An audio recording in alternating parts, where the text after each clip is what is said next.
Bismillahirrahmanirrahim. Assalamualaikum warahmatullahi wabarakatuh. Bertemu lagi dengan Ibu Rohimatul Saidah pada mata pelajaran Pendidikan Agama Islam. Minggu kemarin kita sudah belajar mengenai penjelasan toharoh, najis dan hadas, serta berbagai contoh najis dan hadas. Nah, baik. Pada pertemuan kali ini, kita akan belajar KD 3.7 memahami ketentuan bersuci dari hadas besar berdasarkan ketentuan syariat Islam. Adapun indikator pencapaian kompetensinya yaitu kalian mampu memberikan contoh hadas dan najis, mampu menjelaskan macam-macam alat untuk bersuci, menentukan tata cara bersuci dari hadas dan najis. Seperti telah kita ketahui bahwa toharoh itu artinya bersuci dari hadas dan najis. Nah, adapun alat-alat yang digunakan untuk bersuci di antaranya yaitu yang pertama adalah air. Kalian sudah tentu mengenal air ya. Nah, dalam kajian ilmu fikih dikenal berbagai macam air, di antaranya yaitu yang pertama ada yang namanya air mutlak. Apa itu air mutlak? Air mutlak ialah air yang suci dan dapat digunakan untuk bersuci serta untuk mencuci, seperti untuk berwudu, mandi, dan membersihkan najis. Adalah seperti air hujan, air salju, es, embun, air laut, dan air jam-jam. Yang kedua ada air musta'mal. Air musta'mal ini adalah air sisa yang mengenai badan manusia karena telah digunakan untuk wudhu atau mandi. Air musta'mal di sini maksudnya bukanlah air yang sengaja ditampung dari bekas mandi atau wudhu, tetapi adalah percikan air wudhu atau air mandian yang tercampur dengan air dalam bejana atau di dalam bak. Dalam berbagai ungkapan hadis, air musta'mal tidaklah najis sehingga penggunaannya adalah sah. Namun, ada pendapat lain yang mengatakan air musta'mal ini tidak dapat digunakan untuk bersuci jika volume airnya tidak mencapai takaran 2 kulah. Nah, atau sekitar 2 kali 2 meter persegi. Yang ketiga ada air musyammas. Apa itu air musyammas? Air musyammas adalah air yang dipanaskan secara langsung di bawah terik sinar matahari dengan menggunakan wadah yang terbuat dari logam selain emas dan perak, seperti besi atau tembaga. Air musyammas hukumnya suci dan mensucikan, namun makruh jika dipakai untuk bersuci. Yang keempat ada air mutaghayyir, yaitu air yang mengalami perubahan. Salah satu sifatnya disebabkan tercampur dengan barang suci yang lain dengan perubahan yang menghilangkan kemutlakan nama air tersebut. Sebagai contoh, misalnya air hujan yang masih asli, ia disebut air mutlak dengan nama air hujan. Tetapi ketika air hujan dicampur dengan susu sehingga menjadi berubah pada sifat-sifatnya, maka orang akan mengatakan air itu sebagai air susu. Perubahan nama inilah yang menjadikan air hujan kehilangan kemutlakannya. Air yang demikian itu tetap suci zatnya, namun tidak dapat digunakan untuk melakukan bersuci. Namun, air yang bercampur dengan benda suci statusnya akan tetap suci selama kemutlakannya terjaga, yaitu tidak berubah bau, warna, dan rasanya. Yang kedua, kita dapat bersuci dengan menggunakan debu yang suci.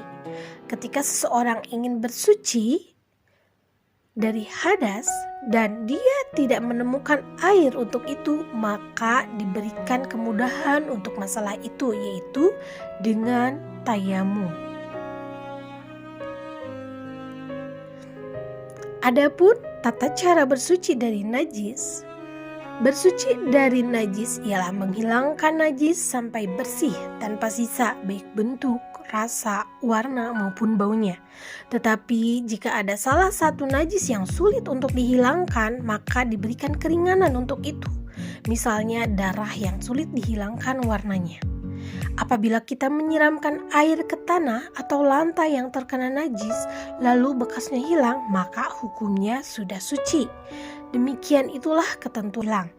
Bersuci dari najis setelah buang air kecil ataupun besar cukup dengan menggunakan beberapa buah batu yang dapat membersihkan bagian yang terkena najis.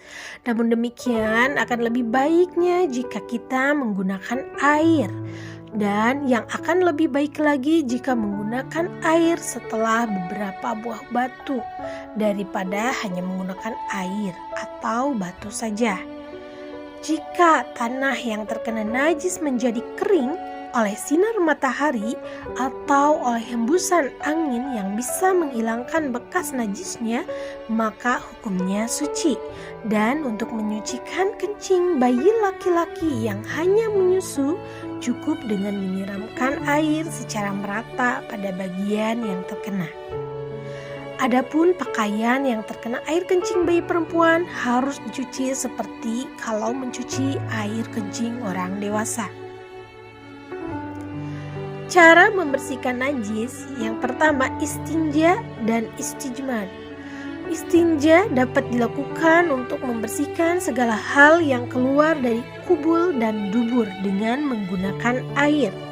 Dan istijmar dapat dilakukan dengan benda-benda kering yang punya daya serap seperti batu atau benda-benda lainnya. Yang kedua yaitu dengan menggosok dan menyiramnya. Jika najis itu berupa kotoran, darah, atau darah yang mengenai badan, pakaian, atau tempat, maka cara membersihkannya dengan digosok kemudian disiram dengan air. Suci dari hadas kecil. Yang pertama yaitu dengan berwudu. Wudu adalah cara untuk bersuci dari hadas kecil agar seseorang bisa melaksanakan sholat.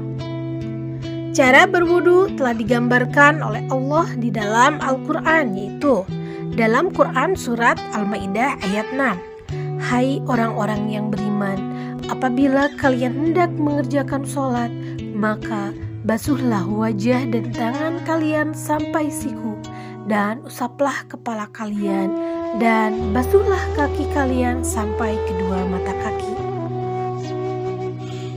Adapun yang pertama yaitu membaca niat dalam hati. Jika dilafalkan maka bacaannya sebagai berikut.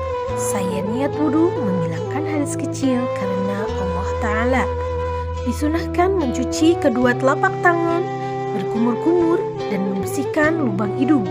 Kemudian membasuh muka, membasuh kedua tangan sampai siku, mengusap kepala, disunahkan membasuh telinga, membasuh kaki sampai mata kaki, dan tertib atau dilakukan secara berurutan. Setelah itu berdoa setelah berwudu. Yang kedua yaitu tayamum.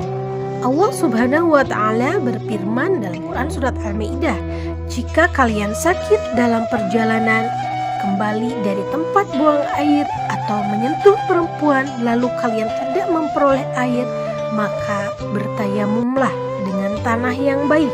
Sapulah mukamu dan tanganmu dengan tanah itu. Jadi tayamum dilakukan dengan menggunakan sarana debu yang suci. Debu ini digunakan sebagai pengganti air. Apabila kita berada di dalam pesawat atau kendaraan, debu yang digunakan untuk tayamum cukup mengusap debu yang ada di dinding pesawat atau kendaraan. Cara ini boleh dilakukan jika yang pertama tidak ada air dan telah berusaha untuk mencarinya. Yang kedua berhalangan menggunakan air, misalnya karena sakit. Yang ketiga telah masuk waktu sholat. Caranya adalah sebagai berikut. Yang pertama niat, yang kedua mengusap muka dengan tanah atau debu yang suci. Tiga, mengusap tangan kanan hingga siku-siku dengan debu. Yang keempat, mengusap tangan kiri hingga siku-siku dengan debu. Dan bersuci dari hadas besar, yaitu dengan mandi wajib. Yang pertama, niat mandi untuk menghilangkan hadas besar. Yang kedua yaitu mencuci kedua tangan. Yang ketiga, membersihkan kemaluan dengan tangan kiri. Yang keempat, kita jangan lupa untuk berwudu. Dan yang kelima yaitu mengguyur kepala sampai ke pangkal rambut. Sekian yang dapat Ibu sampaikan. Wassalamualaikum warahmatullahi wabarakatuh.